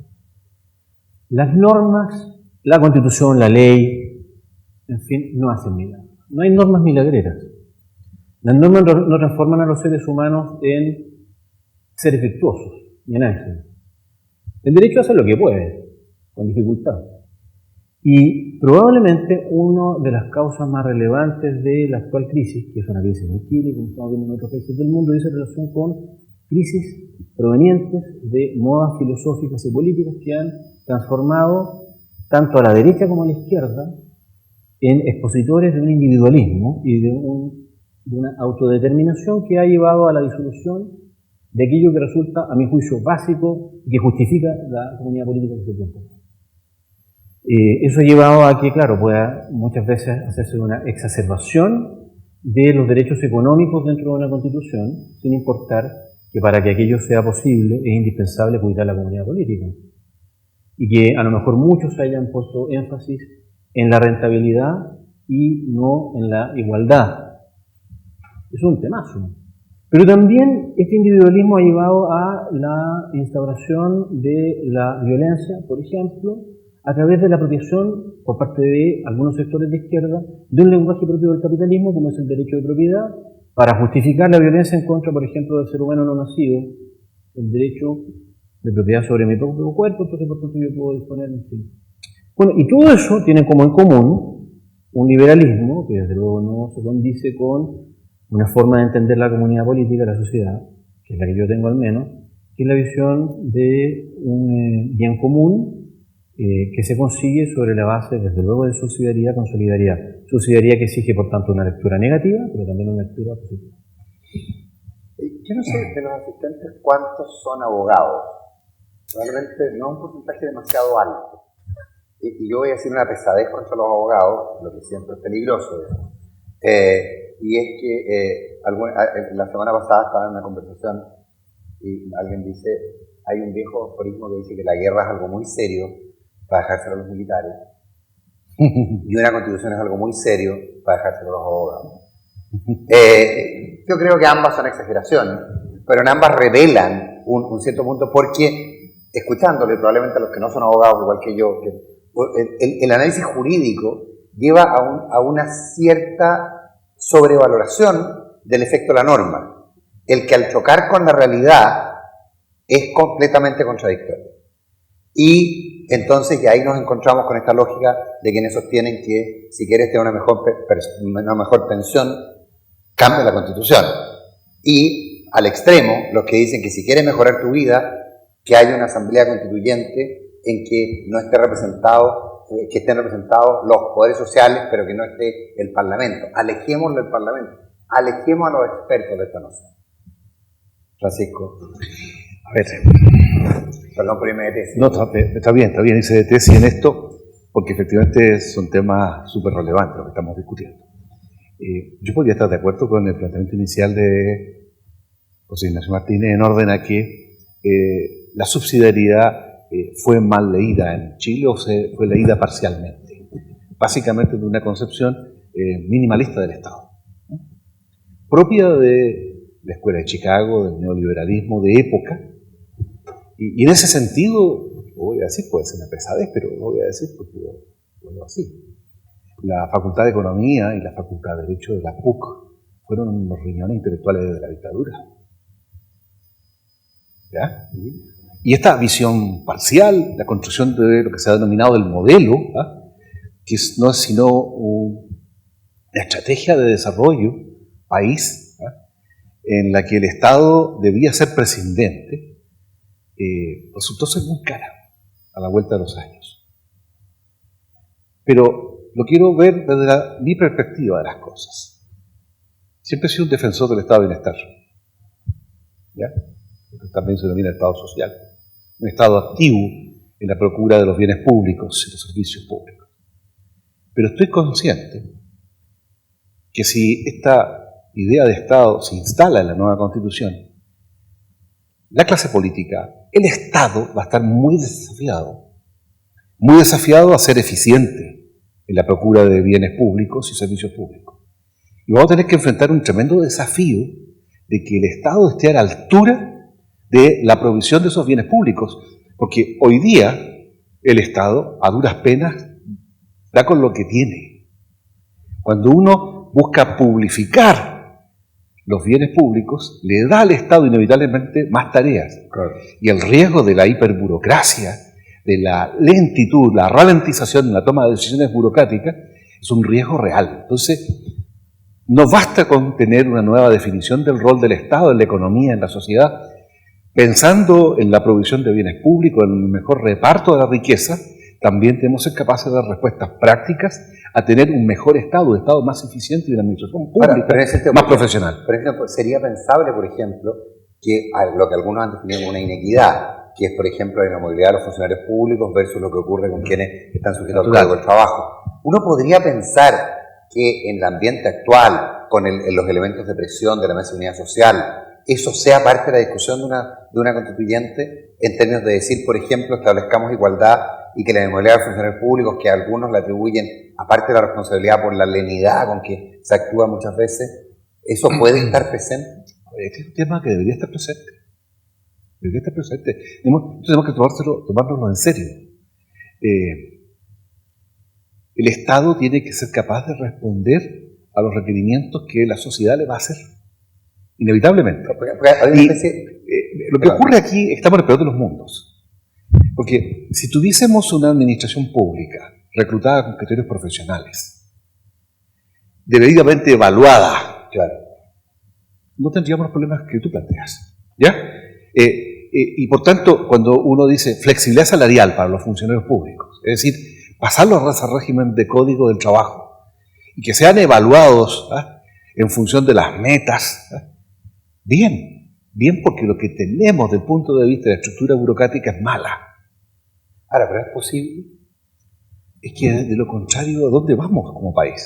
Entonces, si no somos capaces de asumir esto en la perspectiva de país y entender que decisiones duras tienen costos, y para eso se requiere mucho liderazgo, mucha fortaleza, no estamos bien. Pero en esa materia hay una especie de equilibrio, porque existía una suerte de pacto tácito, de que los funcionarios públicos ganaban poco, pero seguro. El problema es que hoy día no ganan poco, pero sigue siendo seguro. No, pues el mercado público, el mercado laboral privado se han ido acercando. Y en algunos casos subiendo, claro, superando el sector público. Y tienes todas las ventajas de una estructura burocrática cerrada y ninguna ventaja de una estructura abierta, ni de la del Código del Trabajo, para lograr el desempeño efectivo de los funcionarios. Eso tiene que ser abordado, y abordado en serio. Eso es parte de una reforma pendiente a la administración pública. Y tiene que hacerse con una perspectiva país, porque esto no lo puede definir un gobierno, tiene que haber un gran acuerdo en esto. El constituyente puede ser una oportunidad en ese sentido. Obviamente. Sí, hay un tema que resulta desde el punto de vista de la igualdad indignante, ¿no? En la estructura actual del empleo público, la función pública, que es la de los funcionarios que tienen propiedad sobre el empleo, que es la regla general de la función pública, el todo administrativo. Pero también hay una masa importantísima de funcionarios públicos que o están a contrata, en contratos que se renuevan una vez al año, ¿sí? O honorarios. Y claro, eso ya genera una desigualdad abusiva al interior de la propia administración del Estado que es impresentable. Pero que el activismo judicial ha logrado resolver. En parte, pero luego... Pero generando más desigualdad. Claro, definitivamente. Tú tienes que acudir a los tribunales para poder obtener lo que reclaman. Eso es impresentable. Ahora, yo creo también que uno tiene que ser comprensivo respecto de la necesidad de que exista un buen empleo público, ¿no? Es decir, por ejemplo, en la discusión que se dio hace pocos días atrás, recuerdan, con la rebaja de las remuneraciones, que partió siendo como un planteamiento de la rebaja de la dieta parlamentaria, sí, y se transformó en algún momento en una rebaja de los sueldos de los altos cargos directivos del Estado. Y claro, y supuso que se salieran a la palestra los jueces, ¿de acuerdo? Y esto fue como muy discutido y fue muy criticado también.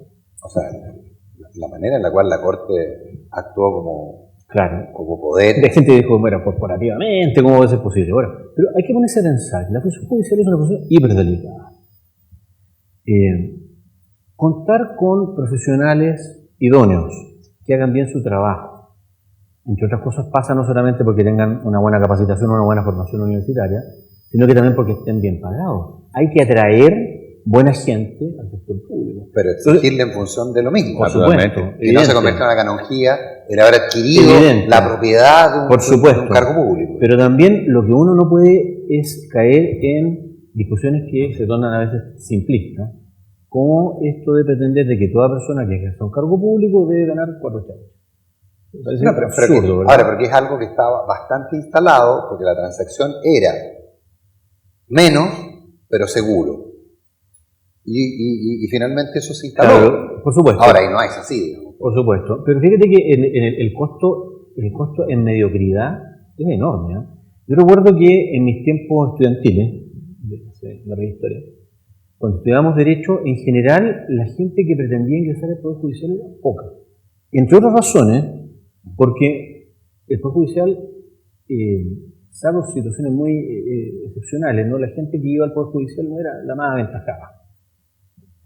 Y eso estaba muy de la mano con los ingresos que se obtenían en el Poder Judicial. Las remuneraciones del Poder Judicial eran bajísimas. Yo creo que esto se viene a cambiar recién hacia la década del 90, ¿no? Cuando empezó a haber remuneraciones bastante más dignas en esta materia y se hace un poquito más atractivo. A mí me parece que también por eso digo que en estas discusiones, yo creo que hay que poner, estoy absolutamente de acuerdo con Francisco, pero hay que ponerlas también dentro de su justa dimensión. Esto no puede significar que reduzcamos el aparato público, la función pública, a la nada, y además con una nada mal pagada, porque obviamente sería peor de los escenarios. Hay varias preguntas que van en términos de la experiencia comparada, que es lo que se ha visto afuera. Hay varias preguntas que coinciden en cuál es el rol que ven, inclusive de la existencia o no, de un tribunal constitucional, y que básicamente las materias que vendrán, en los cambios que vendrán en materia de orden público, económico, qué es lo que pueden generar en términos básicamente de la desaparición o actualización o redefinición del principio de la subsidiariedad, que como bien decía el profesor, no está definido, pero que en fin, pero que ha habido una definición práctica. Lo que pasa es que el derecho comparado tiene un valor limitado. De repente, más de algún profesor se engolosina. Yo soy un gran defensor de esa tesis, que bueno, ¿no? Porque siempre me había sentido muy solo. No. Un viejo jurista francés, Rago, advertía sobre los riesgos de la copia silvestre, decía. No vaya a ser que el derecho comparado nos permita favorecer la copia silvestre. La copia silvestre era la copia de un determinado modelo de organización, pero que estaba divorciado de la realidad del país que copiaba. Esto el uso del derecho comparado debe hacerse un uso reflexivo del derecho comparado, pasado por el tamiz de la realidad de cada país. Chile, y aquí yo voy a insistir, no soy chauvinista en esto, Chile tiene un pasado. Tiene 2 siglos de vida independiente, tiene por largos años el funcionamiento de un sistema republicano ejemplar. Y yo creo que Chile primero tiene que mirar a su pasado. Pero no mirar con anteojera. Mirar en toda la perspectiva. Mirar la tradición liberal, la tradición democrática, la tradición social y adoptar las instituciones necesarias para la gobernabilidad. Si eso supone mantener el central, la Contraloría de la República, o hacer cambios en el gobierno del Poder Judicial, o establecer tribunales administrativos, o redimensionar el Tribunal Constitucional, bueno, veámoslo. Pero no pretendamos inventar la rueda, copiando el último grito de la moda en una constitución que no tiene nada que ver con nuestra realidad. Sí, fíjate que yo coincido plenamente con Francisco. Yo solamente agregaría un punto que ojalá que estuviera presente siempre o más habitualmente en los debates, sobre todo en un debate como el que pudiera darse en una convención constituyente, un tema de sentido común. Los ingleses me parece que son los que acuñaron esa idea de que si algo funciona, ¿para qué arreglarlo? If it's not wrong, way to fix it. Claro, entonces, uno, además de estos elementos históricos que dice Francisco que conforman lo que yo creo que es un acervo constitucional chileno, uno también debiera desapasionadamente sentarse a conversar respecto de las cosas que funcionan y que funcionan bien. Leía ayer una encuesta, que probablemente ustedes vieron. A la luz de la calle se ve difícil. Estoy de acuerdo, pero estamos hablando de la convención. Claro, sí. Yo creo que es importante hablar entonces de qué convención, de qué tipo de convención, porque eso... Nicolás, es que tú dijiste en la calle, hay que tener cuidado con la calle. ¿Qué es la calle? Claro. ¿Qué es la calle? Entonces, definitivamente de acuerdo. Por supuesto. ¿Ya? varios millones de voces. O sea, uno tiene que ser capaz de construir una racionalidad deliberativa en un espacio con simetría de información. Ese esfuerzo tenemos que hacerlo. Lo que ocurre es que aquí las élites han renunciado a su rol dirigente. Eso. Claro. Y es un grave problema para la democracia representativa, porque en el fondo desde 2006 hasta la fecha se fue entronizando la idea de la voz de la calle. Pero lo que pasa es que la voz de la calle la veníamos viendo, pero probablemente hoy día vimos. No, claro, o sea, la exacerbación. La exacerbación, y como dice el punto práctico es que hay una élite que ha renunciado, pero que ahora está intentando poner en una asamblea constituyente, que prefiero hablar de convención constituyente, pero en fin, está poniendo el peso social de un problema que no está resolviendo. Entonces... Pero a propósito de eso, para ver cómo uno tiene que relativizar la calle, quiero acudir al ejemplo de las encuestas, que también hay que relativizarlas, ¿no? Porque al final en democracia las instituciones democráticas son las que tienen que llevar adelante el trabajo político, pero hay una encuesta de Plaza Pública, me parece que salió el lunes o a finales de la semana pasada, que es muy interesante, si es efectiva. La Plaza Pública Academia decía que la institución mejor valorada de la última semana era el Banco Central. Es súper llamativo, ¿eh? Es súper llamativo porque aparecía más, pero con una aprobación gigantesca, enorme. A mí me parece lo más mínimo sorprendente. No, pero es muy interesante para lo que estamos hablando recién. No, pero es que déjame hacerte un pequeño punto, pero me convierto en panelista, yo debería preguntar, pero en fin, la tentación. A ver, si uno analiza las figuras públicas del último tiempo, de las pocas figuras públicas relevantes, autoridades, que han hablado con una brutal sinceridad, el presidente del Banco Central, Mario Marcel. Pero pero por eso digo que eso fue muy bien valorado, en las encuestas se lo reflejan, y también relativiza aquello que Francisco ponía énfasis en que la calle, claro, en la calle se vocifera, ¿no? Sí. En el Congreso es donde se debe deliberar, que es todo lo contrario a la vociferación. Entonces yo creo que la reflexión tiene que hacerse sobre la base de sentido común, sobre la base de si las cosas funcionan, bueno, ¿para qué torcerle? Una de las discusiones que a mí me da la impresión de que podría ser muy fácil, por ejemplo, no sé qué piensas tú, eliminar de la Constitución, y lo podríamos hacer así ahora mismo, ¿no? Si quieren, el Consejo de Seguridad Nacional. Las Fuerzas Armadas. Claro. No tiene ninguna justificación. El Consejo de Seguridad Nacional hay gente que ni siquiera tenía idea. Que las Fuerzas Armadas participen, claro. Claro, su reconocimiento constitucional presional existir. Reconocimiento constitucional de las Fuerzas Armadas. Claro. O sea, como cuerpo existe. Por supuesto, el Consejo de Seguridad Nacional no tiene ningún sentido. Las Fuerzas Armadas, la constitucionalización puede... Permite que el Contralor se dé gusto. Bueno, esa es una institución que requiere arreglos, así es, por ejemplo.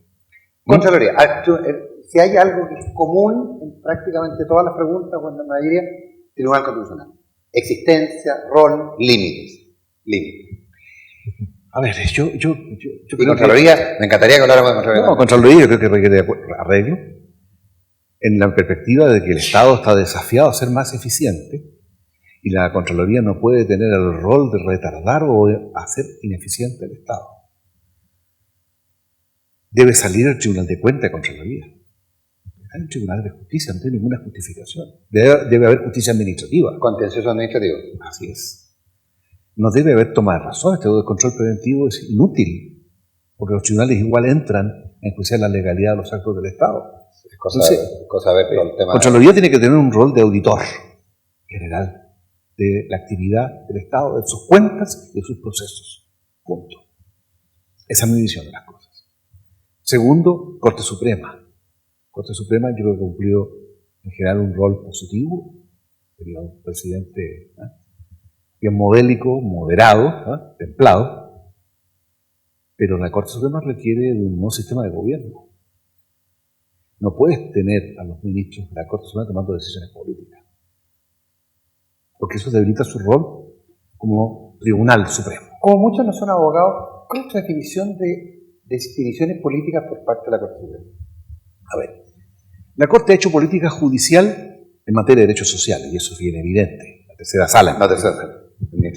La misma tercera sala ha tomado decisiones que menoscaban el rol del Tribunal Constitucional. Y yo creo que de manera deliberada, consciente. Y esto requiere de correctivos. Esto de que definirlo muy bien en la nueva Constitución, los roles de los tribunales. La Corte Suprema es también órgano de gobierno del Poder Judicial. Es el que califica, el que, en definitiva, interviene en las promociones por la vía de ternas y propuestas plurinominales. A eso hay que ponerle fin. Los tribunales y los jueces deben estar concentrados en sus roles judiciales. Ahora, Estas decisiones de política judicial deben estar... con los consejos de la magistratura en otros lugares no han sido fantásticas tampoco. Eso yo lo he escuchado varias veces. Claro, se pone en el caso argentino, un caso bien límite. Sí, yo creo que usar Argentina es abusivo para citar, es abusivo. Claro. Pero el caso español tampoco es una maravilla. Ha tenido problemas en los últimos años, no de siempre. Pero los problemas que ha tenido, en particular el modelo español, que es el modelo que se adaptó en América Latina, es un buen ejemplo de lo que no hay que hacer, o de las cosas que hay que corregir. Porque en Italia funciona bien, ha sido un instrumento que ha favorecido la independencia del Poder Judicial y su profesionalización. En Francia también. Ahora, perdón, cuando hablamos de Consejo de la Magistratura, para mí tiene sentido. Esto que planteaba Francisco, me corrígeme si estoy equivocado, tiene que ver con que los jueces se dediquen solo a fallar y no a administrar, es decir, a definir quiénes suben del tribunal, cómo se nombran, etcétera, etcétera. Y eso en algunos lugares se ha definido a través de consejos de la magistratura, que son organismos, en general colegiados, con representación importante del Estado, y que toman estas decisiones. Pero que han tenido el problema, en España en el último tiempo, en Argentina desde siempre, de politizarse y convertirse finalmente en herramientas del poder de turno. Lo que no ha ocurrido, como dice Zúñiga, en Francia, menos en Italia, que curiosamente se podría esperar que fuera, y ha funcionado muy bien. Muy bien, efectivamente. Y finalmente el Tribunal Constitucional. El Tribunal Constitucional tiene más que un problema con sus competencias, porque yo diría que hay un acuerdo bien transversal de eliminar el control preventivo. El problema del Tribunal, más por tanto de sus competencias, el problema reside en la autocomprensión del Tribunal como tribunal. ¿La autocomprensión? Yo creo que hay una suerte de oscilación en el Tribunal entre jueces que ven al tribunal cumpliendo más un rol político y otros que ven al tribunal cumpliendo más un rol judicial. Y el tribunal tiene que reconcentrarse más bien en su rol judicial. Es la única manera que adquiera prestigio y legitimidad. Yo creo que hay un tema que hay que abordar y me temo que va a tener que ser abordado por la vía de definir un mecanismo de integración del tribunal que asegure que sus miembros sean jueces, más allá que sean designados políticamente. Porque en todos los países del mundo son designados políticamente, pero en los países del mundo serios, con tribunales serios, sus jueces son jueces aunque tengan color político, aunque tengan corazón político, son jueces primero. Voy a partir por lo del Tribunal Constitucional. Yo creo que hay una cosa interesante a propósito de lo que habíamos hablado en la primera parte, que es que hay cuestiones que deben estar o deberán estar fuera como de la discusión. A mí me parece que en general hay un consenso en que tiene que existir un control de constitucionalidad y eso es un tema muy relevante, lo cual facilita un poco el trabajo respecto de qué hacer con las instituciones que hacen control. Nosotros tenemos un sistema raro, un sistema mixto en donde ejercen control el Tribunal Constitucional pero también la Corte Suprema y las Cortes de Apelaciones. El control que dice relación con las Cortes de Apelaciones de la Suprema es a propósito de los recursos de protección, actos administrativos, en fin. Ahí yo creo que hay un tema que hace que tengamos un sistema curioso. Si tú me preguntaras qué querría hacer yo como teórico del derecho constitucional y tuviera que en un mundo ideal proponer algo, a mí me gustaría avanzar hacia un modelo como el alemán, en concreto. Bueno, además simplificaron la cosa de una manera súper simple, porque dijeron, mire, la cúspide del Poder Judicial Ordinario es el Tribunal Constitucional. Después por debajo tienen unos tribunales supremos, por materia. No es lo mismo, pero es parecido a la cosa de Estados Unidos. Más o menos no es lo mismo. No es lo mismo, pero más o menos la misma idea. Resuelve muchos problemas. Entre otras cosas resuelve estos conflictos entre la Corte Suprema y el Tribunal Constitucional, resuelve problemas que no solamente han estado en Chile, en España han habido cosas que son de opereta en este momento. Confrontación entre Tribunal Supremo y Tribunal Constitucional, en fin, ¿no? Y lo segundo que me parece que es muy interesante, nosotros nos hemos llenado tribunales especiales, ¿no? Tribunal de la libre competencia, de la contratación pública, penales arbitrales en materia de obras públicas, en fin. Y tenemos ahí un pequeño gran problema, que se trata de órganos que están compuestos por, en la mayor parte de los casos, por abogados, también en algunos casos, como el Tribunal de la libre competencia, por economistas, pero que cumplen una función transitoria. No tienen carrera. Claro, no hay carrera. Y eso tiene 50.000 dificultades, ¿no? Desde los conflictos de interés que pueden haber de antes o los que puedan haber en el futuro, en fin, ¿no? Me da la impresión de que la existencia de tribunales especiales, además de ser un muy mal negocio desde ese punto de vista, creo que también lo es desde el punto de vista económico. Me da la impresión de que saldría mucho más barato tener incorporados dentro del Poder Judicial tribunales especializados que se dediquen, bajo la supervisión y tutela única de un organismo como la Corte Suprema, a resolver ese tipo de conflictos. Estoy absolutamente de acuerdo con eso. Yo tengo una crítica a la formación de los abogados, porque los abogados cada vez, más que en las facultades de Derecho, en el recurso de carrera, empiezan a especializarse en materias muy claras y prácticamente el abogado que entiende Derecho minero prácticamente no sabe nada de cualquiera de las otras disciplinas y se inhabilita, lo que obliga a que la litigación se convierta cada vez más sofisticada y requiera, por lo tanto, tribunales especiales. Eso en todas las profesiones.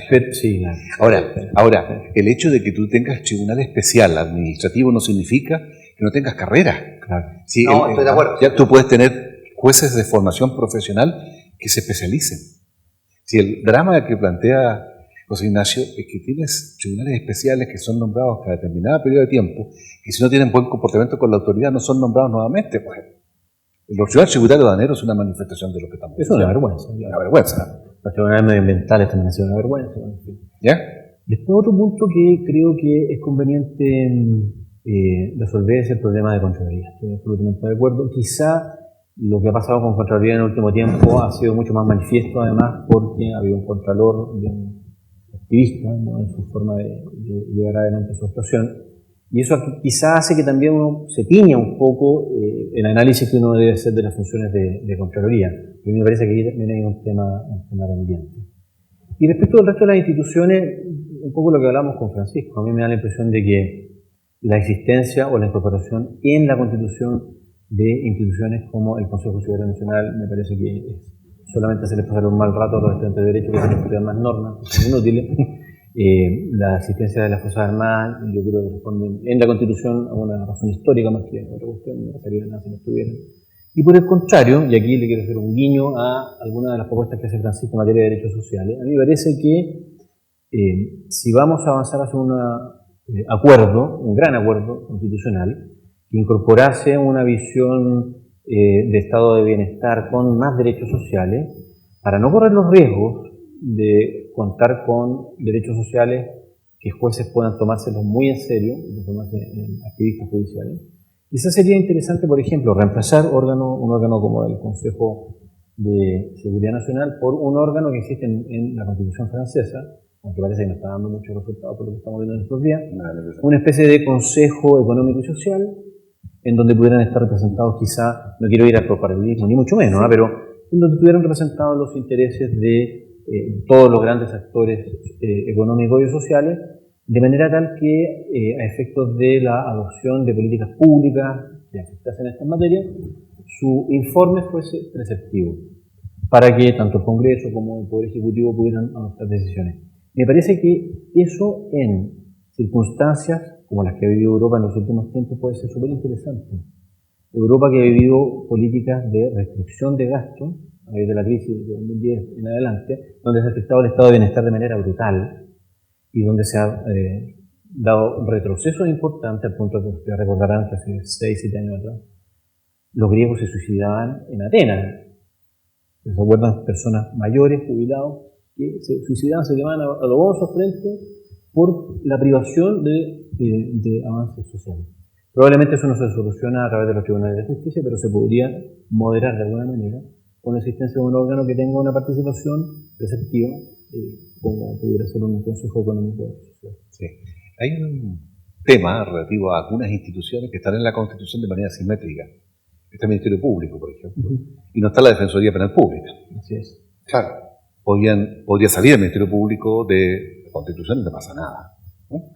Y si se mantiene, debería también estar la Defensoría Penal Pública por un problema de simetría institucional respecto a los quehaceres de cada institución. Y hay una institución que está ajena y que Chile se ha resistido a ella, que es la Defensoría del Pueblo. El Ombudsman, que existe en muchos países, que tiene un rol persuasivo importante, un rol de favorecimiento de cambios institucionales. porque, y que viene a cumplir un rol, si ustedes quieren, profiláctico, porque procesa quejas de la población. No hay nada más duro que no son en sede judicial. Que no sea judicial. Que no son en sede judicial. Pero que para la población, la no respuesta frente a las quejas que tiene frente a la autoridad es muy frustrante. La Defensoría ha permitido, en la experiencia comparada, y ahí es útil la experiencia comparada, mejorar procedimientos en la administración pública, en la provisión de servicios concesionados, por la vía de las recomendaciones que esta autoridad ejerce. Porque las logra articular, las quejas. Yo como exalumno del ESE, me hablaron mucho siempre de la puntualidad. Nos quedan 12 minutos, nos queda un solo además.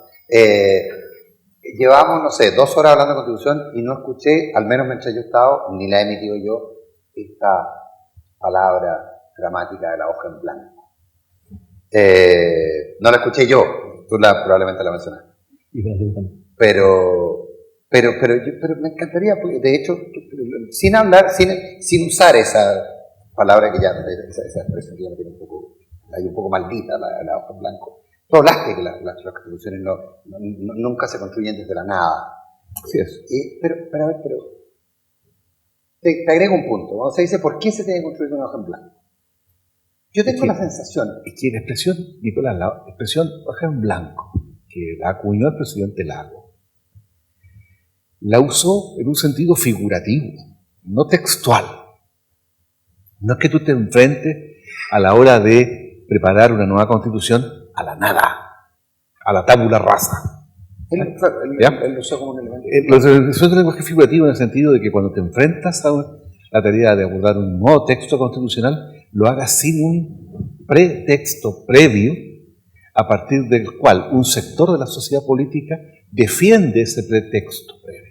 Claro, pero lo que pasa es que hay varias preguntas que dicen, a ver, de la actual Constitución, ¿qué cosas ustedes creen que tienen que salir? Hemos hablado de algunas. ¿Qué cosas tienen que quedarse de todas maneras? ¿Sí? Ya en la cosa más recetaria. La cosa más de fondo, lo que no hemos visto, es qué hacemos con el régimen presidencialista que tenemos. O sea, régimen presidencialista en términos del presidente de la República, parlamentario en términos de cómo se generan los parlamentarios, lo que genera una disonancia cognitiva. Aquí hay un temazo.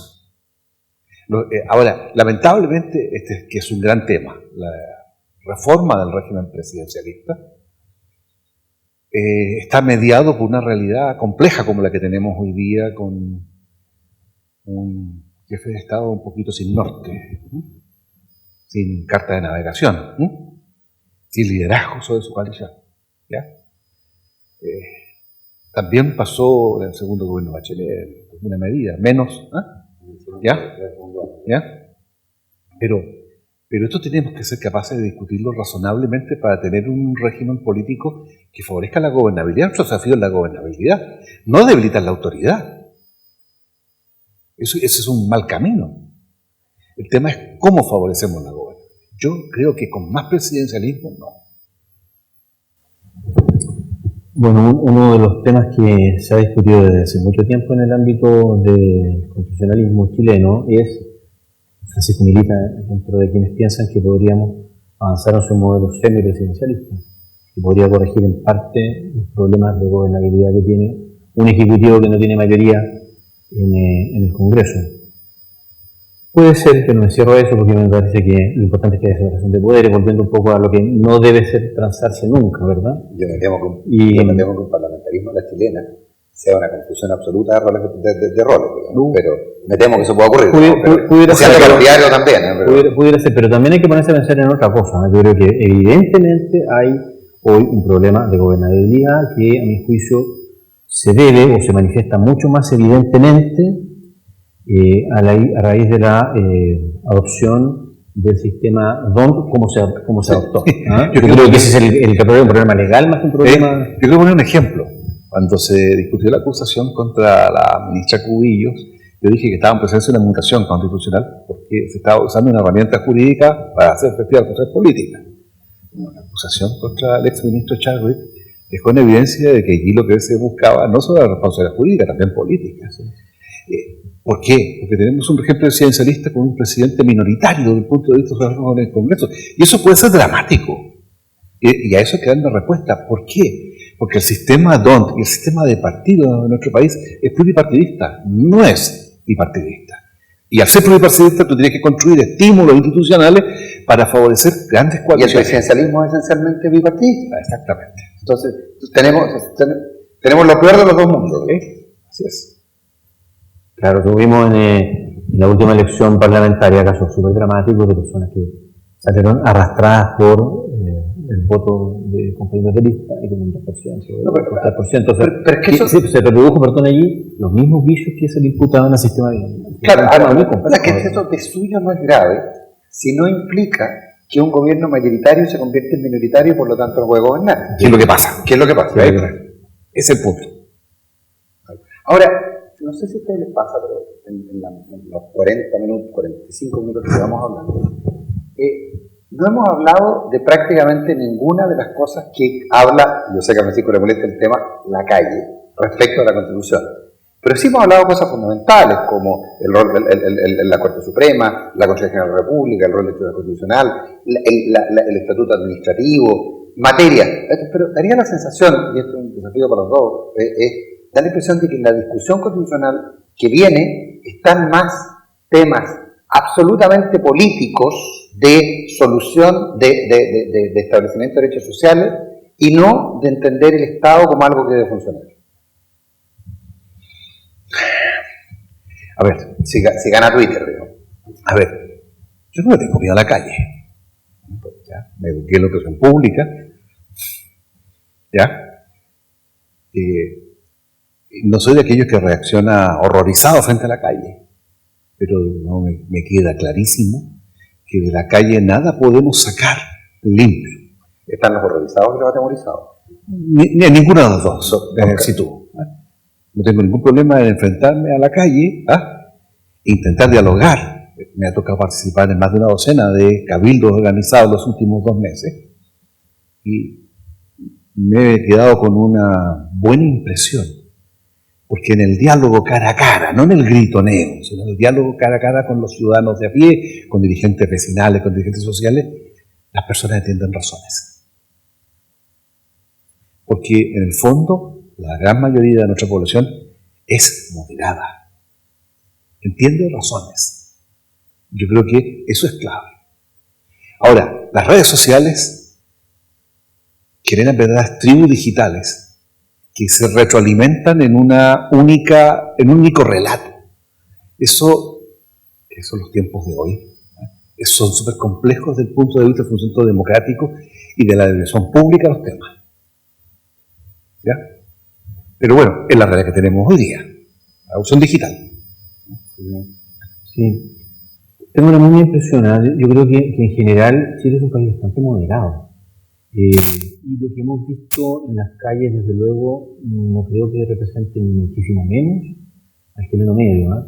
Y yo creo además que el gran error probablemente, y eso me parece que también se está mostrando en las estadísticas, o sea, en las encuestas de los últimos días que he leído, el gran error que están cometiendo una parte importante del sector político chileno es no entender de que esa dinámica, o sea, de seguir el son de la calle, está haciendo que las instituciones políticas estén siendo cada vez más mal evaluadas. En esta encuesta que yo veía Cadena en Plaza Pública, no sé si por primera vez o no, pero el Congreso estaba peor evaluado que la Presidencia de la República, lo que es mucho decir.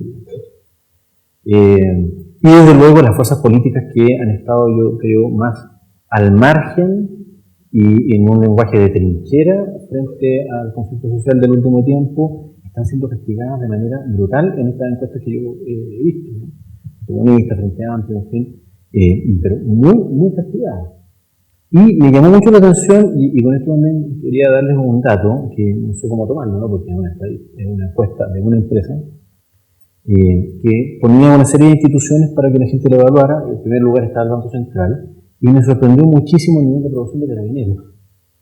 Tenía un 72% en esta última encuesta. Si uno diría, con una caída muy importante, eso sí. Puede ser, pero sí, desde luego un 72% dentro de esta torta, ¿no?, de instituciones que se comparaba era muy notable. Y las peores evaluadas, desde luego, estaban el Congreso Nacional y las fuerzas políticas que han estado más fuera de cualquier idea de pacto o acuerdo, de un lenguaje de trinchera, como son las fuerzas políticas que no han mencionado. Entonces, Yo creo que el error es el temor que pueda generar la calle hacer que quienes tengan que tomar decisiones políticas se guíen por el son de la calle y no por el son de las urnas, que es el que debe regular las relaciones en un sistema democrático. Bien, pues yo creo que es una hora razonable para terminar. Muchas gracias.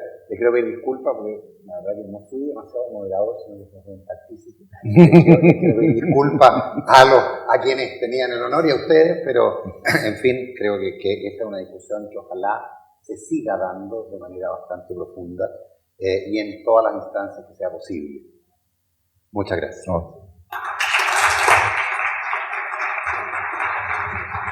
Y yo concluyo agradeciendo a nombre del ESE y de nuestro director la presencia de todos ustedes. Es fundamental que nos encontremos en estas instancias porque por Dios que se aprende, así que agradezco muy especialmente a ambos profesores y a Nicolás por habernos acompañado, sobre todo en tu calidad de alumni. Muy buenos días.